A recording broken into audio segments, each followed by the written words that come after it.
Rebound Bosh. Back out to Allen. His three-pointer. Bang! Tie game with 5 seconds remaining. Oh yeah. We packing somebody up tonight. Hey. Come on in, take your shoes off before we close the door. Few rules, heat packing the air, we about to blow. This the basement, ain't nobody safe, you already know. Grab a seat and kick your feet before you get too comfortable. You want the X's and the O's, the tray, yes and no. Friends and the foes, the butlers and the heroes. You can feel it in your soul, the win the ring is the goal. But if somebody need to go, we be sure to let you know. Going hard for my dogs is an everyday thing. Like Jimmy down the lane of 13 off the screen. Whole squad keep it tucked like number 17. Bring your takes and your memes, going hard for the team. Going down in the basement. It's going down in the basement. Get your takes off. Get your takes off. Going down in the basement. Yep. Welcome to the Basement Sports Network post-game show. I'm your host, Royal A. Shepherd. And like most of you, I couldn't care less about what the fuck the Miami Heat did tonight. I'm sorry. I don't care. I really don't get it. I'm sorry, Stone. I thought I put the link in there. I guess not. Did I send the link somewhere else?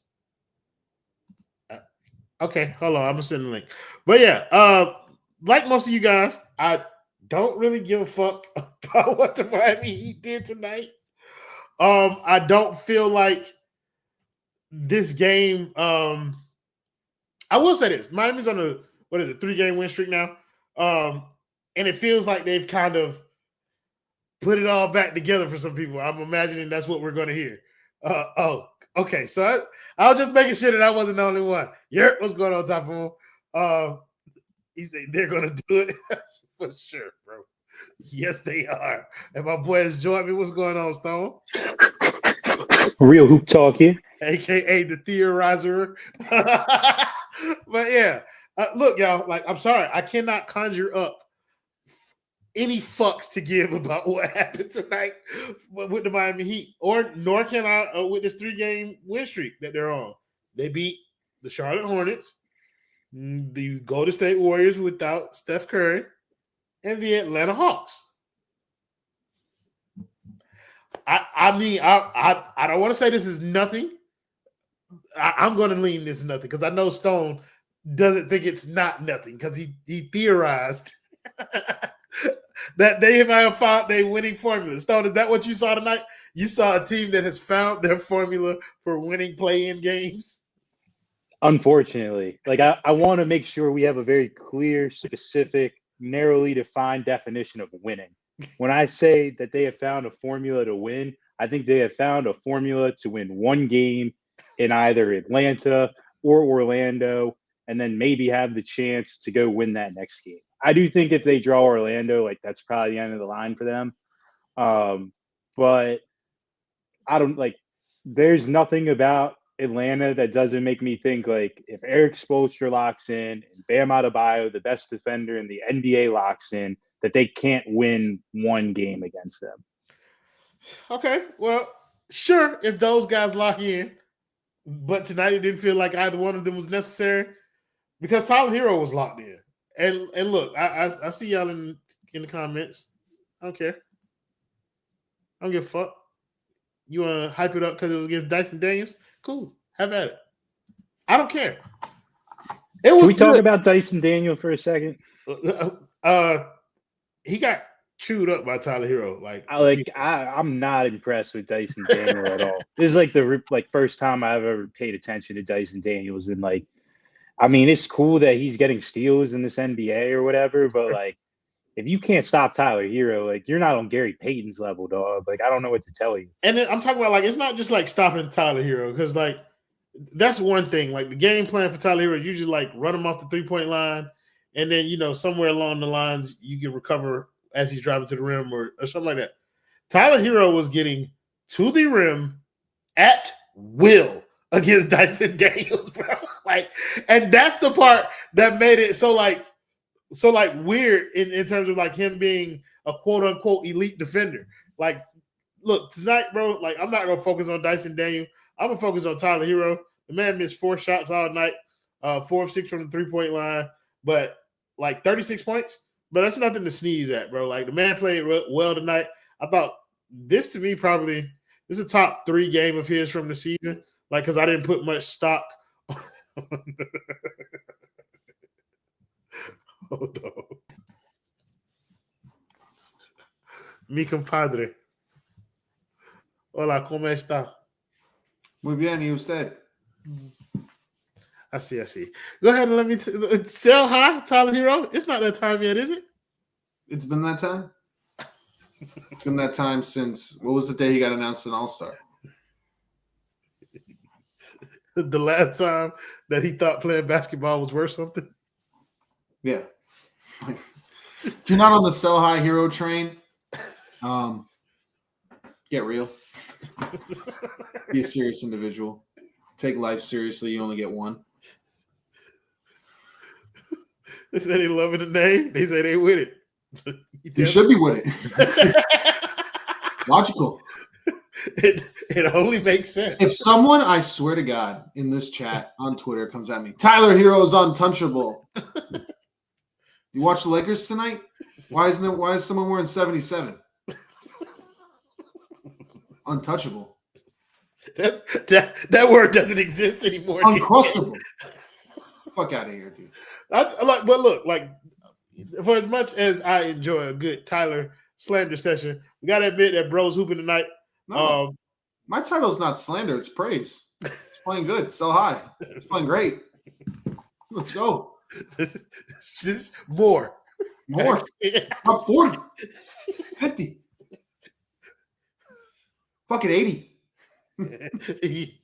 Whoa, now. Let's keep things within his wheelhouse. All right. This is about as good as it's gonna get. But no, like, I thought Tyler Herro played really well tonight. I do think he got a bullshit ass assist towards the end of the game. To Davion Mitchell. He was supposed to shoot that ball, and he passed it to Davion Mitchell with 1 second left on the shot clock. But overall, I thought bro was the kind of like the catalyst behind the offense. Again, though, like, talking about these individual games and talking about these individual players, it does not entertain me anymore. And so as I do these post-game shows, I would like you motherfuckers to know that the only reason that I'm doing them is because I said I would. But I have nothing. I'm not encouraged by this shit. No. I'm not moved, bro. Like, I feel like right now, all they're doing is putting a little salad dressing on a turd season. Like, and I'm not here for it. Are we even at salad dressing? They were on an 11-game losing streak like 4 days ago. Trying to get back-to-back wins. And I think I feel like the Jimmy win, it gives them a little. That felt like 2 wins in 1. So if it did count for 2 wins in 1, we'd be 8 games under 500. I love that we're that fan base now. That was our fucking Super Bowl. Can Herro take another leap this year? Season's over. Brother, what are you talking about? It's just a shame that we're going to be the 10th seed. It really is. Because you know, bro. Yeah. In the playing game. Because and then we go to Atlanta. Yeah. Like, I ain't gonna lie, Stone, how do you think this season ends? Because you theorized how it could end. What do you believe this team is on the trajectory to doing? Nothing? Because you're on mute. Appreciate that. You could have let me keep joking.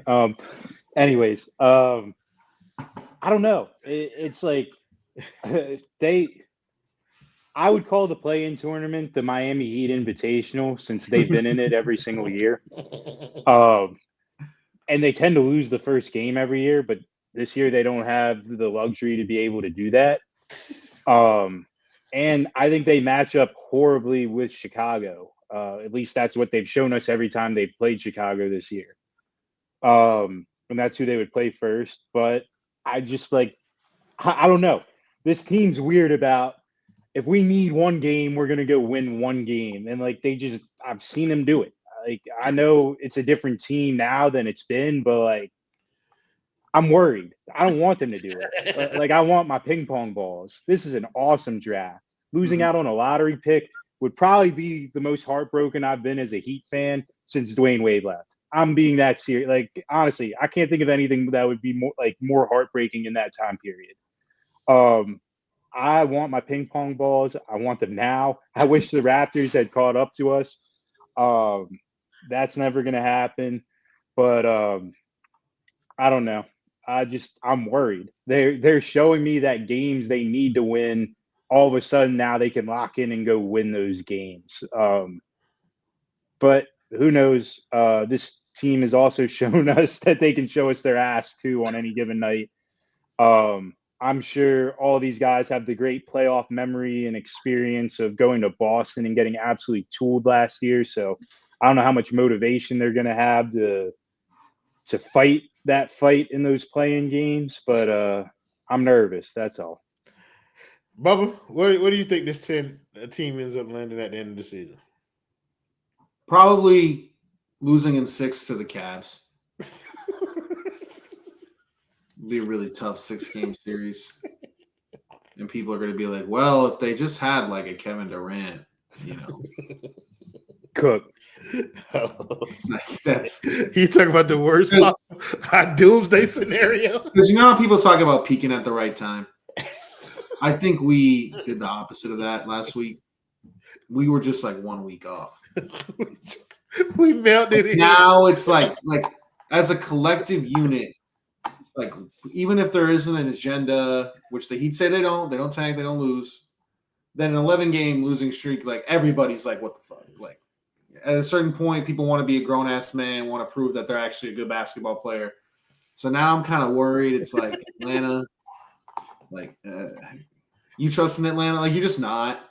And like maybe Spo rekindles with Nikki in like a week or something. Get that magic back. Book that Marriott getaway vacation to the ATL, then to Boston. This Jaime nonsense has proved to me that our love is undying. Ah! I'm just scared, like, because we got Atlanta, then Chicago, and I agree with you, Stone. Like, we've gotten our ass kicked every time by Chicago, which means we beat them in the play-in. Like,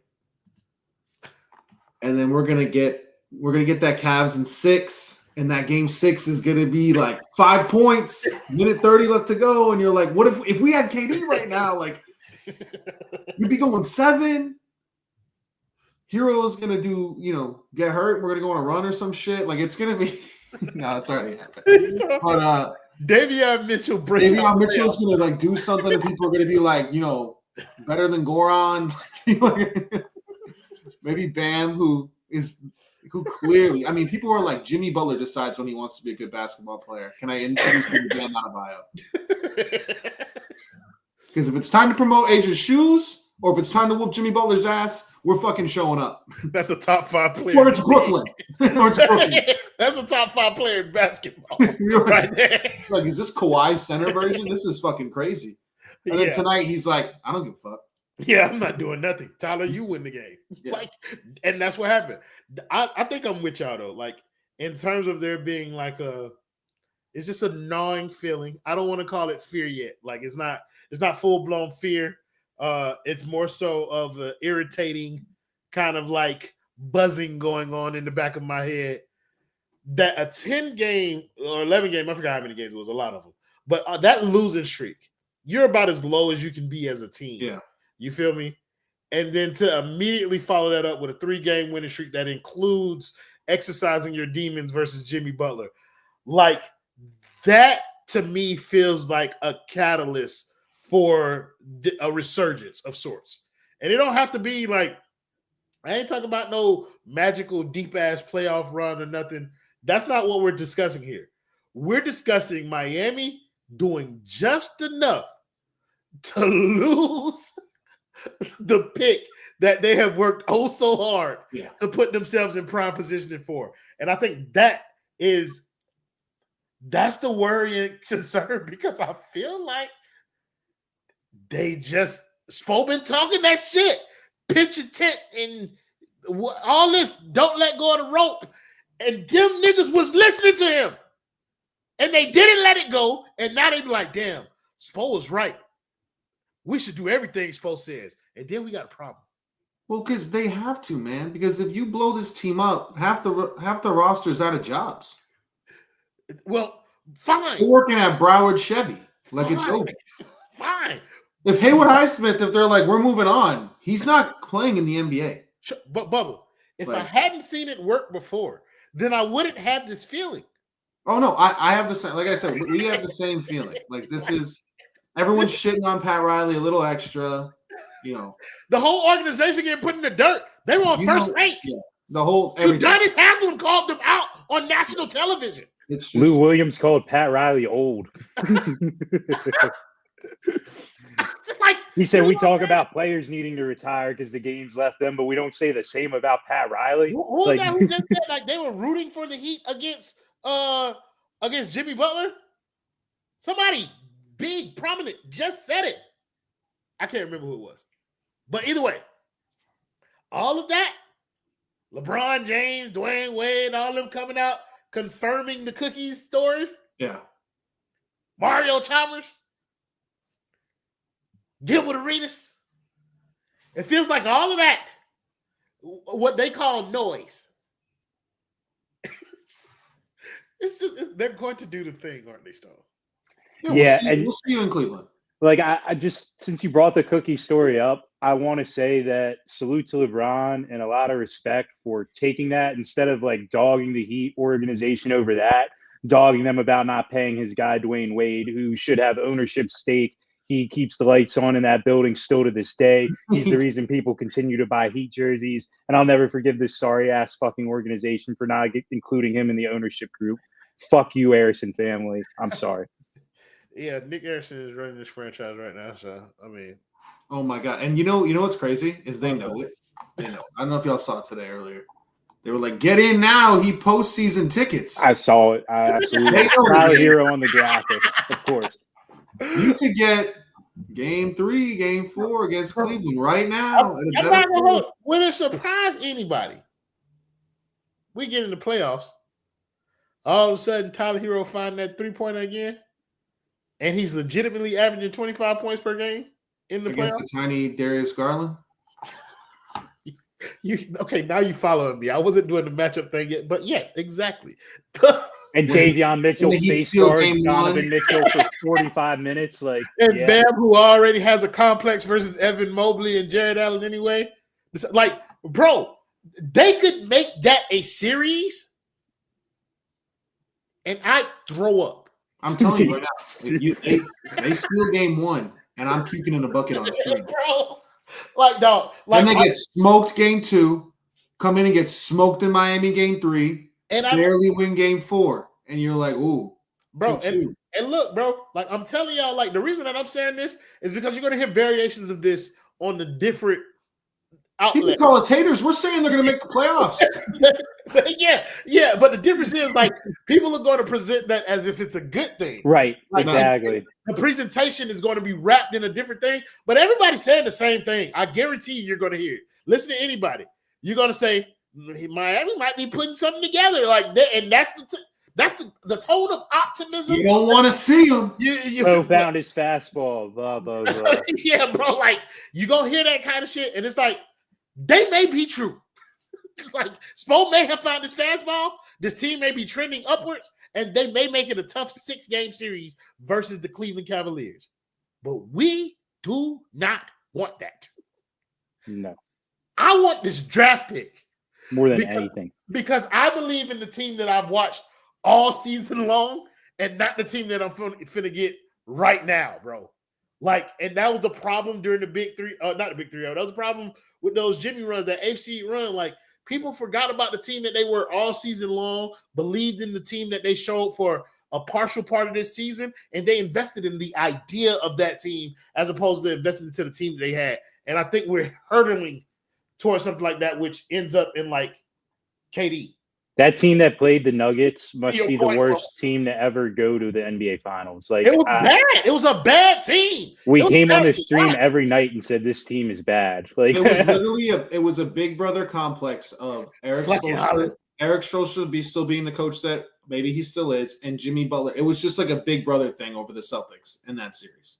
It was just they could not get over the Jimmy Butler mental hurdle, and they couldn't beat Spo until it was like, now we're going over the luxury tax. Now it's going to be we'll do whatever it takes. Like they brought them to that point. Everyone's bringing up a good point. I don't think I've used this bit yet, but when I saw the whole Jaime thing, I wanted to make a shirt because people got nicknames, and I wanted to do Horchata, WHOR. I like that. Horchata. Let's trademark that. So they removed Horchata in the Gooner, and now we win. So I will say Horchata is amazing. Not like Jaime Jaquez, but just no drink. Horchata. Yeah. No. It's not. It's disgusting. Mendel's Isma with the $2 dono. Hold on, y'all boys. What is happening? Listen, bro. We hate it. Brady Hawk tweeted what? Horchata? I know way he did that. I know Brady. I know Brady as a person. Like that's not his thing. I used to try and get Brady to do like niggerish things on stream, like it wasn't like I not to the same extent, like trying to get him to say the N-word or anything like that. But just but Brady used to wear like a chain on the post-game streams when he jumped on there. And I was like, this is the flyest like 17-year-old reporter I've ever met in my life, bro. I got to see what that boy listened to. I think he was saying Brady Hawk tweeted the Spo quote about not drawing up a single play for Tyler Herro tonight. You don't have to. I don't think he's ever drawn up a play for Tyler Eric Herro. Spoelstra is a liar. Why do y'all believe what this man says out of his mouth, bro? Yeah, he is. They also don't need to. It's pretty clear he's the number one. Give him the ball. Yeah, give him the ball. Like it's cool. Like he ain't got to drop no play for Tyler Herro. I just don't like how people are like, drop offensive play. I don't like how people are like, Herro is so good. Like we can't do a sell high. We can't like nights like tonight prove why Herro's good. Like what if Tyler Herro's your number one option, he will get these points. He might rack up all-star games. He might, get up there and he all-time scoring. Respect. Is that the goal? Because it's not going to lead to wins. So that's my only point. Because like I'm not hating Herro anymore. I admitted at the deadline I was wrong. He clear. I didn't even think he could get to this level. So I was wrong on just the fact that he got to this level because I didn't think this was possible. But everyone knew that if he ever did get to this level, it wasn't going to lead to anything, and it's not leading to anything. So it's a twofold thing, guys. Like it's I also don't think that people are adamant about Tyler Herro being the number one option. Like I don't think people are adamant. I think what they believe is that he's good enough to be an important starting caliber player on a team that is contending for a championship. My point is I don't know if we can bring in someone who's ball dominant and Herro keeps this up. Well, that is the issue. That is the exact point. He cannot. And like if you bring in someone who is that number one and they are ball dominant, then like you don't want Tyler Herro taking shots away from that player. Like Kevin Durant is a good example. I do not want to. RG, you are the person that we are trying to educate, brother. Yeah. Tyler Herro cannot be your second option on the championship team. You have to play Herro ball. Like he cannot be the championship put him on the bench and he becomes the first option off the bench. He can bleed. That's why we've always said like the 6-man role is perfect for him because like it really is. He's not gonna have to deal with some of the most elite defenders that kind of limit his ability to cut inside and those kind of things. And like, I don't know, he can just play Herro ball. It's just Herro ball is hard to sustain for 40 minutes in every NBA game. And that's kind of what the formula takes right now. And if you add another player to that can, relieve that burden a little bit by scoring, then it completely kills Tyler Herro's game because he needs shots for his game to be able to flourish. Yeah, Holland is. I got focused on her comment and forgot what I was going to say. What did she say? She said Tyler very effective tonight, and he was off ball a ton. Yeah, but part of the problem with Tyler Herro being off ball is that he doesn't move when he doesn't have the ball. Like he just against Atlanta. Yeah, like he's not moving. And yes, he's a good catch and shoot player. But the overarching point is, if you get a lead guard or somebody who has the ball all the time, then they're going to facilitate shots going to players other than Tyler Herro.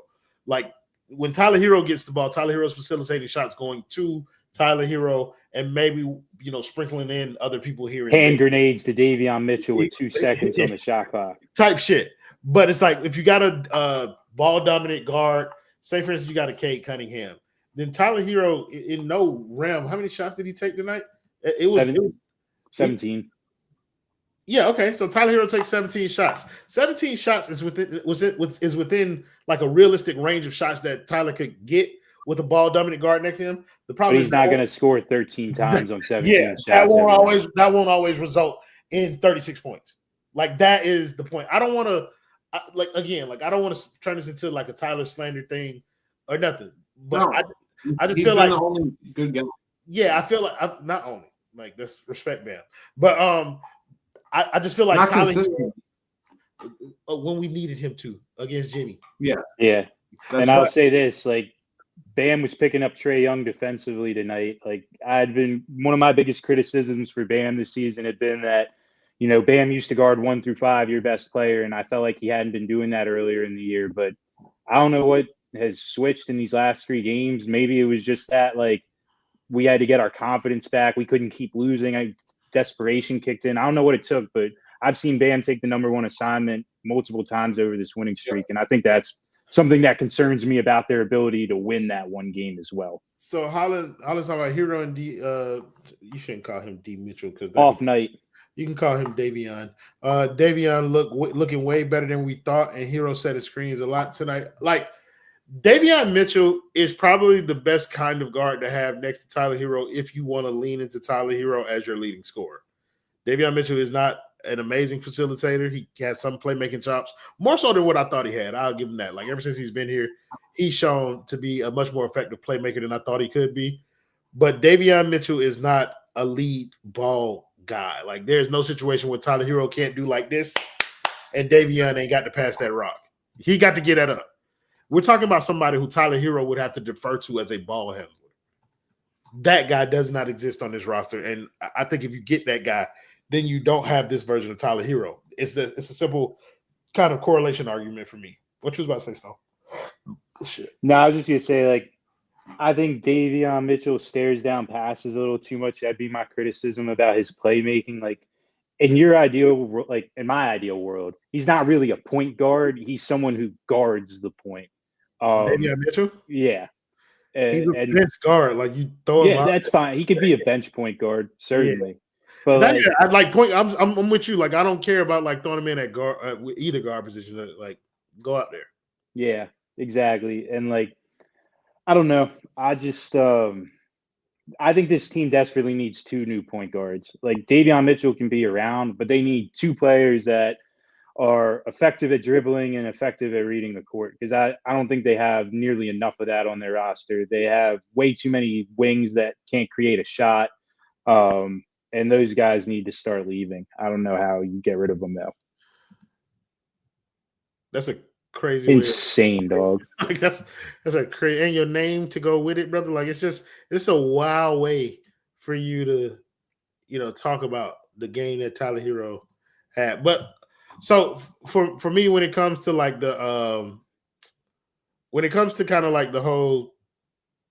Fuck this. I'm sorry. I'm tired of talking about that shit, but like I'm ready to go to the next game and get the fuck out of here.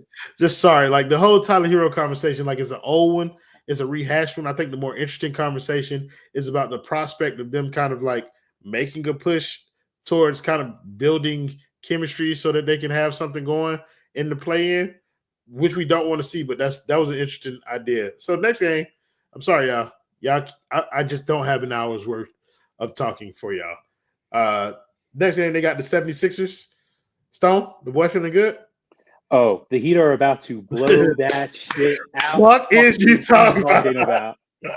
The Sixers got my dog Quentin Grimes, but yeah, they're in a world of trouble. This is not just like the red hot Heat. Like we're back to the white hot Heat. Like this team is money. Bam Adebayo is going to guard your best player and have them in jail for 40 minutes. Let me give you some numbers here. Tyler Herro, 50. Bam Adebayo, 85. Andrew Wiggins, 14 shots. Terry Rozier, 14 parlays. Yeah, I don't know. It's a pretty sorry ass team. The more I started doing that exercise in my head, but like when Bam Adebayo says I'm going to be the best defender in the NBA on a nightly basis, the Heat will always have a chance to win. I've been seeing that for 6 years, and It's just like this team can go as far as Bam can take them. And like, I won't blame him if he can't take them far. I hope he doesn't, but it makes me nervous. Yeah, the Philadelphia 76ers are not a real basketball team. Exactly. Right? They played yesterday, and Tyrese Maxey didn't play. Paul George didn't play. Joel Embiid didn't play. They are starting Ricky Council, the fourth, out there. There are 3 other ones. Look, all I'm saying is like Miami. This game is setting up. Like this 76ers game is setting up to follow the narrative that we kind of alluded to at the beginning. I'm looking at this roster, dog. These cannot be real people. Hey, bro, that Yabusele got dunked on Braun one time. Jeff Doughton, D-O-W. Who the hell is that? Bro, Justin Edwards. Like, these all sound like made-up names. ESPN gives Miami a 78.4% chance to win this game. This is all I'm saying. A 4-game winning streak coming out of a 10-game losing streak is crazy. It's enough to sell that delusion they love to sell. They got the fan base right where they want them. Because of course, naturally, the Miami Heat are going to ignore who the opponents were during the winning streak. Absolutely. And then when they get to, if they make the playoffs, like, and I hate doing this topic because, like, I really don't want them to, but I feel like it's just a natural part of doing streams about the Miami Heat to talk about shit like this. They always leave that little wiggle room for you to be like, if they do make the playoffs, like, I can see, it's like I can see the fucking future. Like, they're going to talk about these matchups, and they're going to talk about that December game versus Cleveland to justify why they're going to talk about Miami plays well against Cleveland.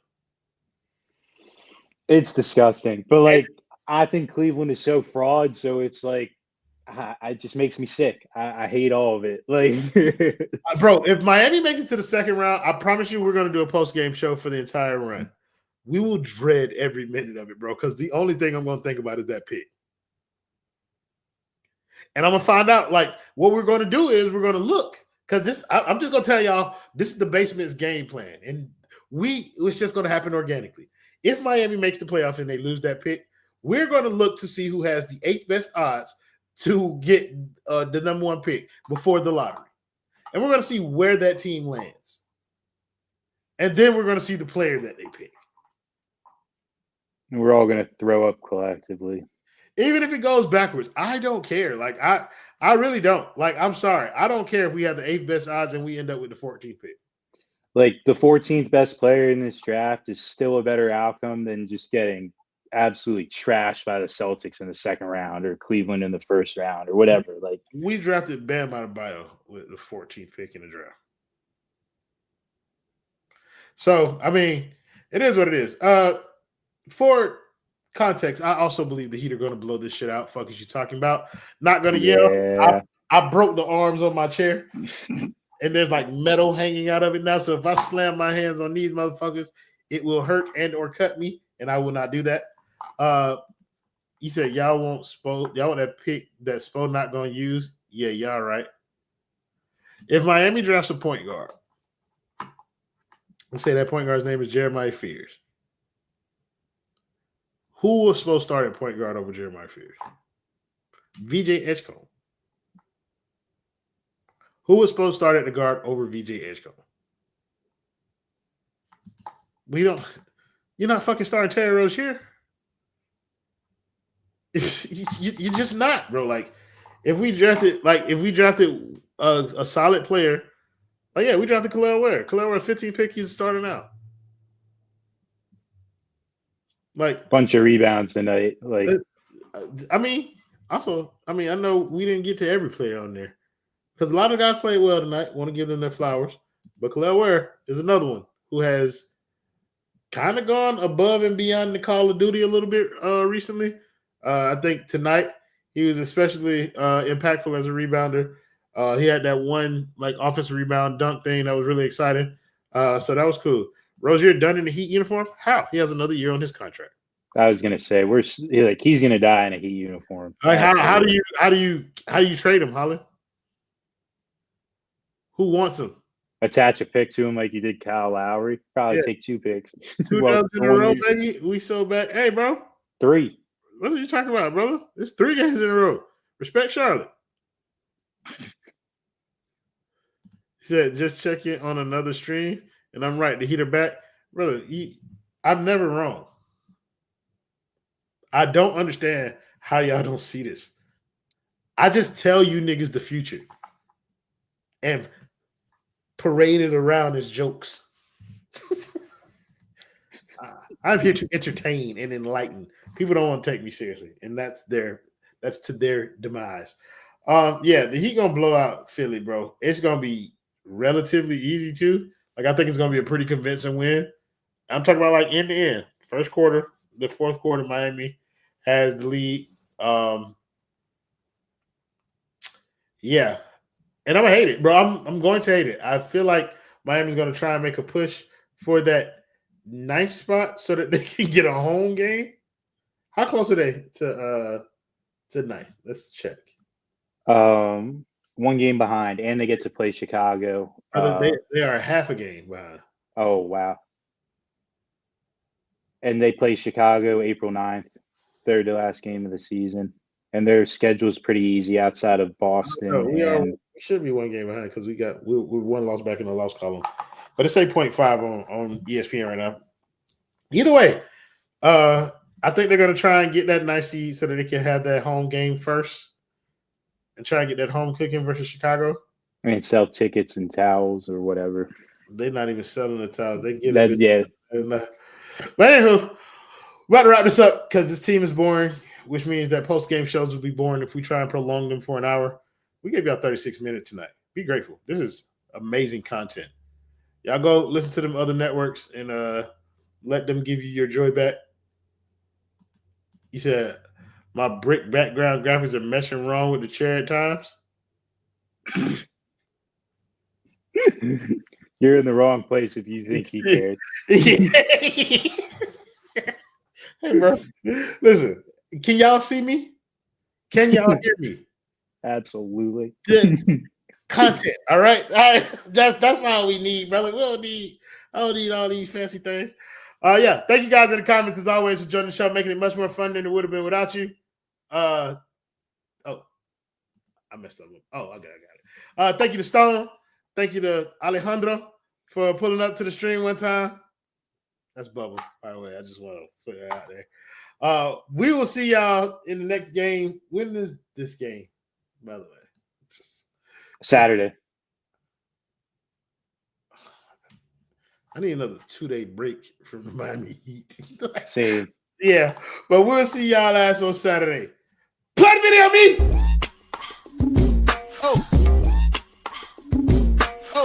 Oh yeah, we packing somebody up tonight.